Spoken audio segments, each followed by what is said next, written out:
Európsky parlament má veľmi konkrétnu kauzu. Tá kauza má v angličtine názov Russiagate a týka sa priameho ruského zasahovania do demokracie, do fungovania, do práce Európskeho parlamentu prostredníctvom ruských agentov, ruských špiónov tu v Európskom parlamente, pričom tým konkrétnym agentom v tomto prípade je naša kolegyňa pani Tatiana Ždanoka z Lotyšska, ruská Lotyška, ktorá tu dlhodobo pôsobí ako europoslankyňa.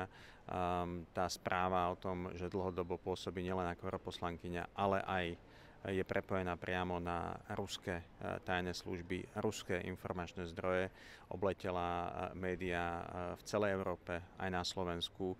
A je to kauza, ktoré sa intenzívnym spôsobom venujeme. Je neprípustné, aby kdokoľvek podkopáva prácu Európskeho parlamentu spôsobom, že vynáša znútra tejto inštitúcie a priamo donáša ruským tajným službám v čase, keď Rusko útočí na Ukrajinu, útočí na európske hodnoty a neváha útočiť slovne, ale aj vyhrážať sa tým tvrdým útokom zvyšku Európy a Európskej únie. Takže toto je kauza, o ktorej diskutujeme. Zďaleka to nie je jediný prípad ľudí, ktorí tu pracujú v prospech Moskvy. Obávam sa, že tých prípadov je tu viac a dokonca sa dotýkajú aj našej vlastnej krajiny, Slovenska.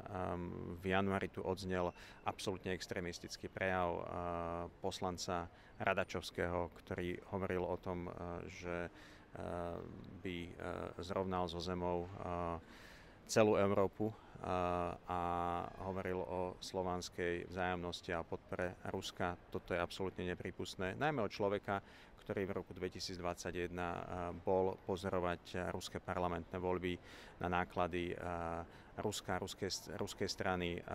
Toto sú presne tie prejavy absolútne neprípustnej spolupráce s nepriateľským režimom a s nepriateľskou mocnosťou, akou Ruská federácia je.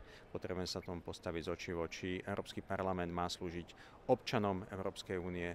Tí si ho platia, tí ho to majú preto, aby sme hájili záujmy občanov EÚ, aj záujmy ľudí na Slovensku a jednoducho nie je prípustné, aby nám do toho vstupovala tretia mocnosť a zasahovala do diania tu prostredníctvom rôznych agentov, ktorí, ako sa ukazuje dnes, už zastávajú nielen pracovné pozície v inštitúciách EÚ, ale dokonca aj priamo volené pozície v inštitúciách EÚ.